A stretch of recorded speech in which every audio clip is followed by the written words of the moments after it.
Well, thank you, Paul. It's a pleasure to have you.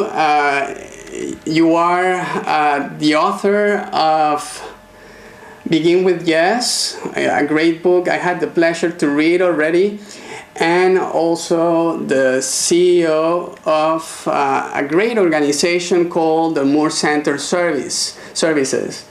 So I wanted to, for a long time, to do this interview, since your work is so much aligned with Just Action and with our own ideals of taking action and breaking through action. And so I see that you have very much the same ideas.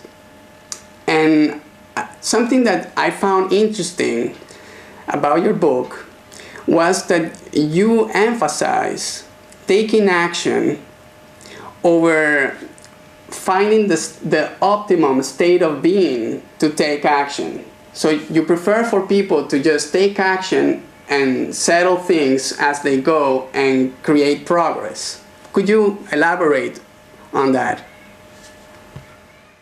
Yeah, first of all, it's wonderful to finally be talking to you. I think when we first met online, there was some really nice chemistry because our work does have so many things in common, so it's really a joy to be with you.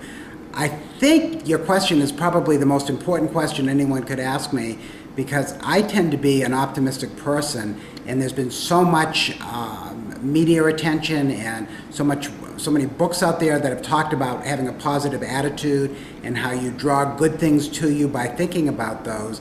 And I think that all of that is true, but in my course I've learned that taking responsibility for a more action-oriented approach to making things happen speeds things up and actually works for people who have a positive attitude, or people who tend to look at life more like the glass is half empty. And so Begin with Yes speaks to both people who are naturally optimistic, and it also works and speaks to people who find themselves being less optimistic as a general rule.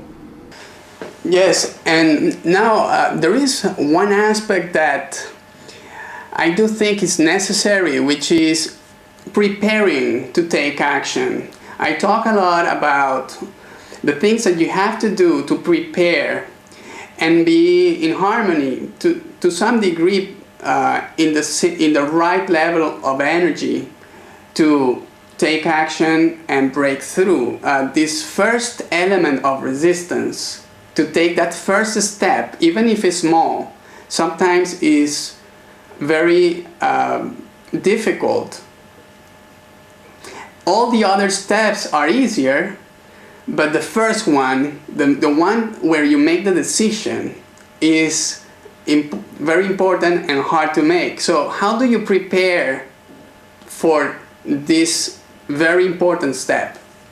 I think that it's more, from my perspective, it's about a level of awareness about what is about to happen. You're actually making a choice, and your choice is, in many instances, your choice is to stay stuck or get unstuck. And if your choice is to get unstuck, then the question that you need to ask yourself is, what do I need to do to get unstuck? And I really emphasize those, especially at the beginning, those very small, simple steps.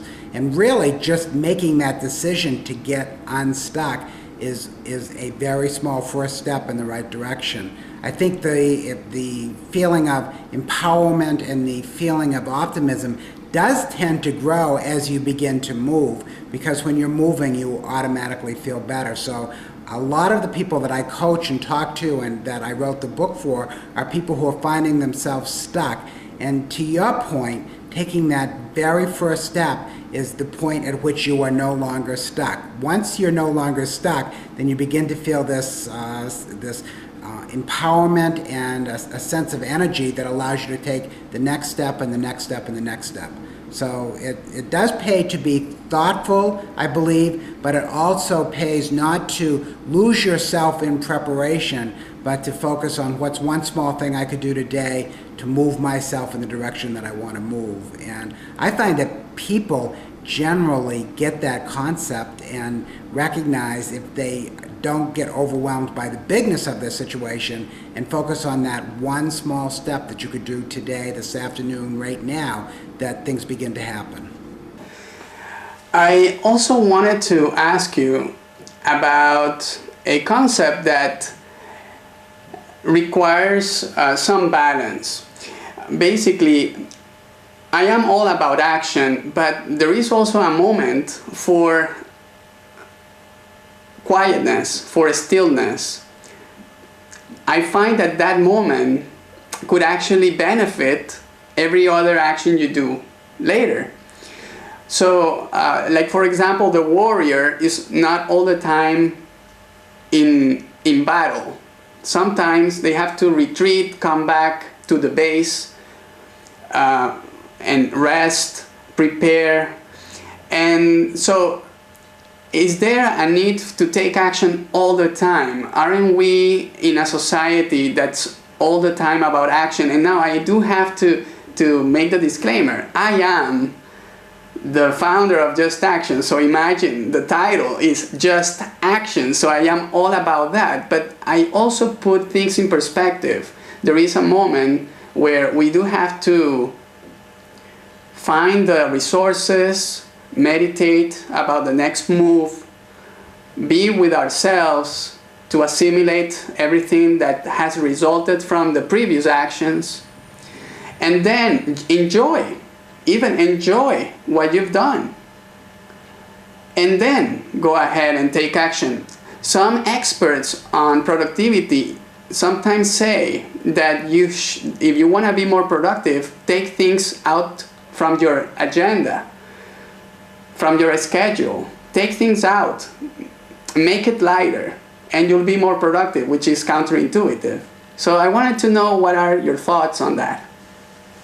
Well, right off the bat, I think that that's a very powerful thought, and I'll also admit that it's a struggle for me to actually do that, because I'm finding that there are so many things that I want to do and feel excited about doing, that taking that moment to pause and just be reflective and thoughtful, I really have to work on all the time. I do think it's incredibly important. When I wrote Begin with Yes, I recognized that people have complex lives and they're working on many different things at the same time. I don't think that you need to or even can focus on just one thing.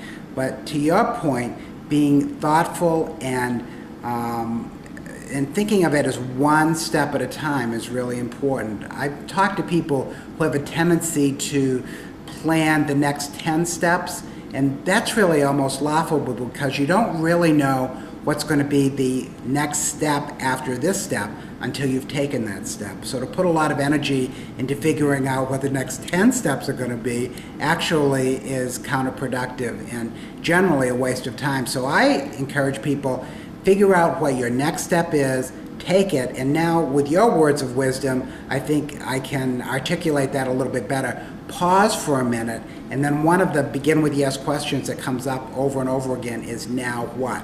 Now what, based upon what I've done, is the next step. And I think if you ask that question with a slight pause in between, and even a pause long enough to sort of enjoy the success of the step that you just took, it'll be a much more fun and probably much more successful journey. So I think that's a great point.